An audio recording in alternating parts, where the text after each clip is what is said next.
Good morning. It is.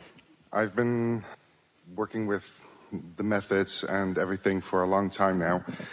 And one thing that I keep bumping into, God, I'm nervous.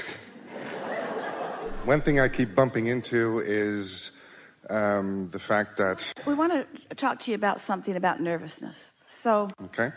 You'll never find yourself in a more allowing environment. Correct.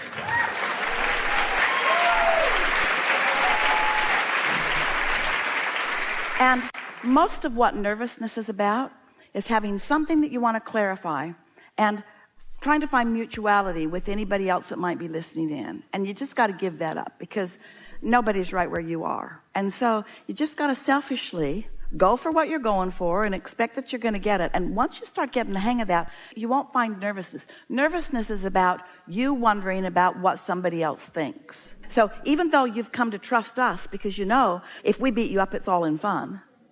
And we have never beat up anybody that didn't want it and who couldn't take it. In other words, they're just asking for it and wanted it. And everybody else here is really tuned in right now and anticipating benefit from this conversation. And so it's all good. Now you feel less nervous, don't you? Yeah. Yeah. Because it basically... we've used up all your time. Oh, okay, thank you. It basically hits the nail on the head because it's a control freakiness that I have, and I feel it. What do you think you're trying to control? What they think of you? No, I control basically everything in life.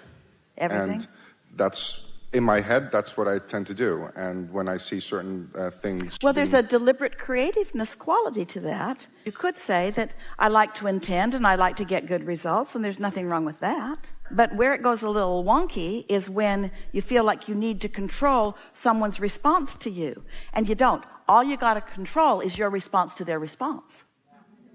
But how do I let that go? By not giving a rip about their response to you. It takes a little practice, and it comes from satisfaction, this game, because when you're reaching for alignment or mutuality with your inner being, you'll find it easily. And when you're reaching for it with others, you find it in varying degrees. In other words, sometimes they're tuned in like your inner being and it's easy. These are the variables. Sometimes your friend's tuned in and you're not. You're not going to find mutuality unless they join you down here, in which case they will hate you. Your inner being is here and you're here. You've got to relax your way into a higher vibration in order to find that mutuality. If you're finding mutuality with someone who's here, in other words, you've deliberately focused with them, and so neither one of you are connected to your inner beings, you might feel we're there for each other, but no true satisfaction. And so you just sort of have to play with it a little bit until you're confident about what you're doing and where you are. It's just not only people, it's also situations and even controlling myself. Mutuality with experiences. Let's give what you're talking about a label that's pretty accurate. Let's call it conditional living.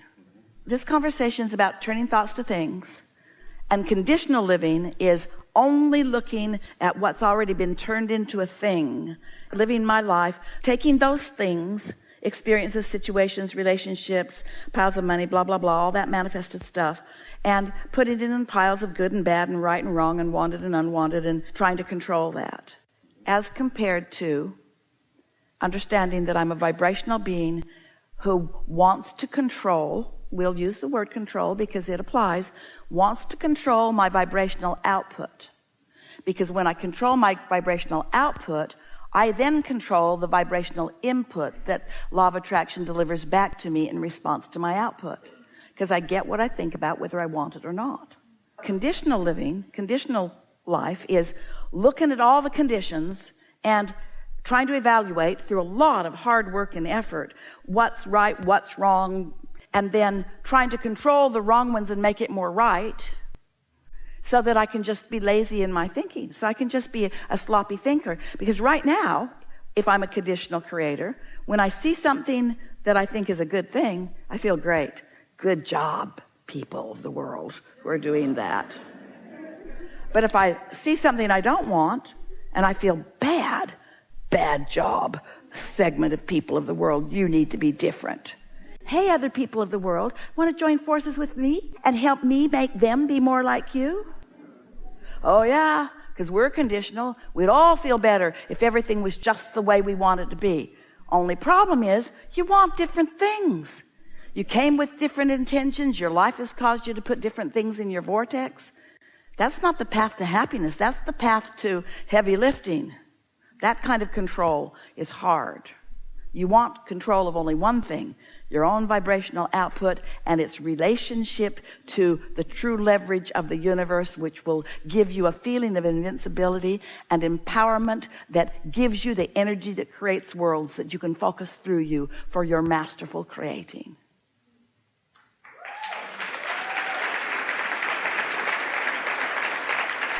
So let's walk through some of this. We appreciate your openness, and let's make it practical. Well, I had a long period of about a year and a half that I had some stuff going on in my apartment. I had some flooding. I had to leave my apartment. They had to store all my stuff. And I thought, okay, no idea why this happened. But I looked at the positive aspects of, it was a chance to improve some things in my apartment while it was being renovated anyway and dried out. And then I have this perfect picture in my head of how I want my, a new bathroom, a new toilet, a new floor. And it didn't turn out how I thought it would turn out. And then I feel bad about it. And then that turns into what I call calorie binges. You call it what? Calorie binges. I start eating because I'm not perfect.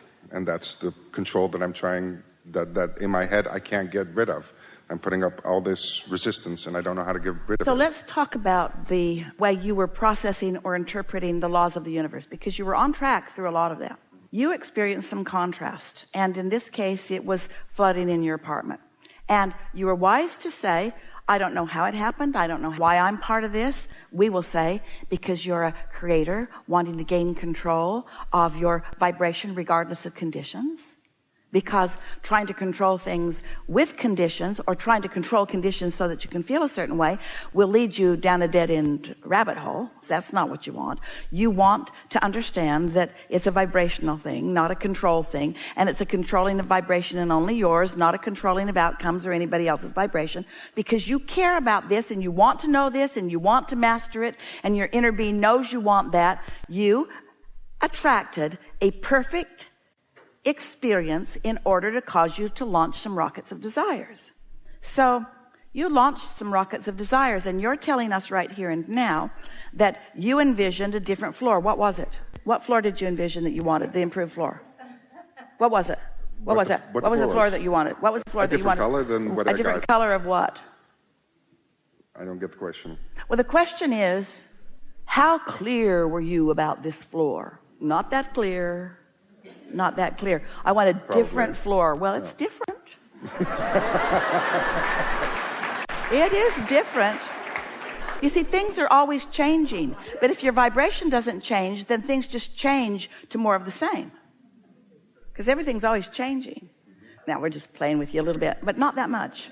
So what you wanted was a floor that wasn't flooded, first of all.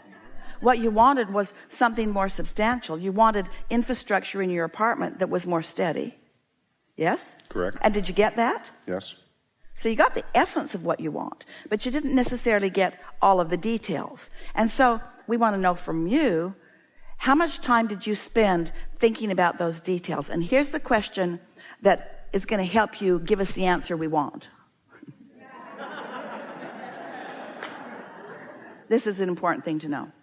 If you're on the satisfied side of this, rather than the dissatisfied side of this, then one thing leads to another and leads to another, and you get lots of momentum, and the general intentions turn to details that the universe then provides, so that the people that are making decisions are being inspired by a force that they don't really understand, and it's just turning out really, really well for you, to the point that other people around you might be wondering how you ended up with that, because why are you more deserving than they are? And it's simply because you, from your state of satisfaction, were able to grow, evolve, thoughts becoming more into more detail that was not resistant in nature.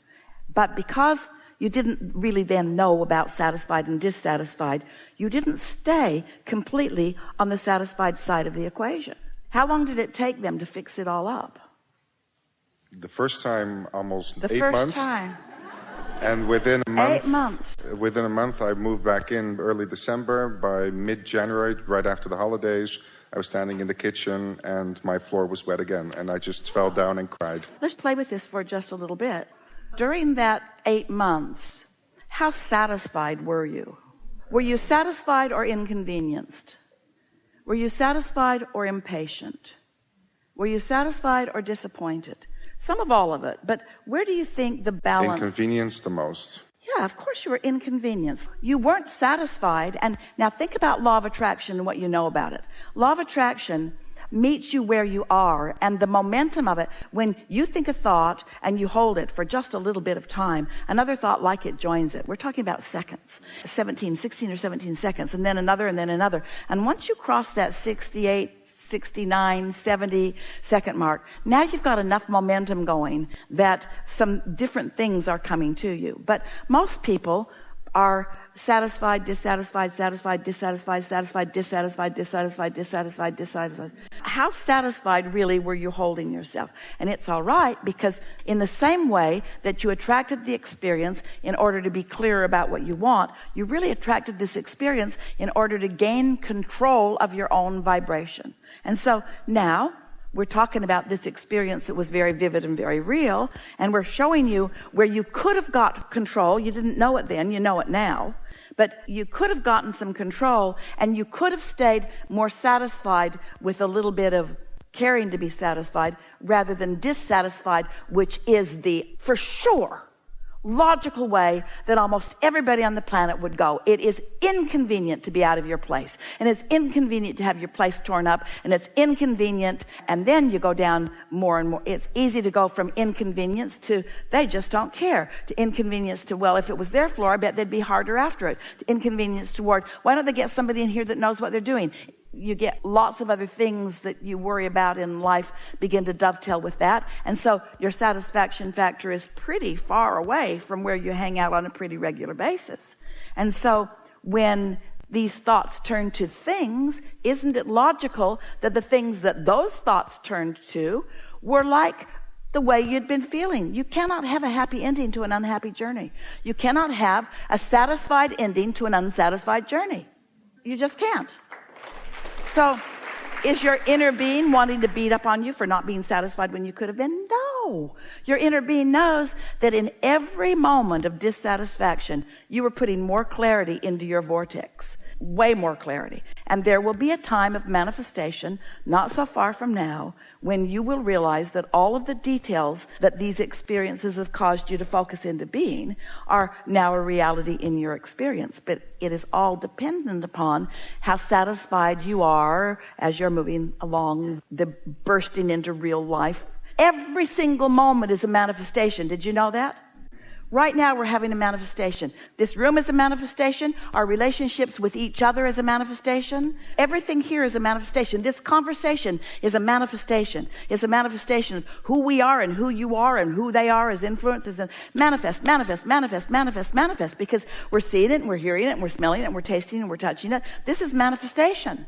And the manifestations will continue to improve, to be commensurate with the satisfaction that you insist upon finding in moment after moment after moment after moment after moment. Sometimes when we tell this to people in a less evolved way, this was really good. Sometimes what they hear from their distorted viewpoint is, oh, Abraham just wants me to be satisfied with what is. They just want me to put up and shut up. They just want me to pretend that I like it so I don't bother them and others. That's not what's going on here at all. And you worry sometimes that if I don't complain, nobody will do anything about it. When the opposite is true. Your complaining holds you in steady decline or deviation from wanted, while satisfaction holds you in steady improvement on every single subject in your life. Helpful?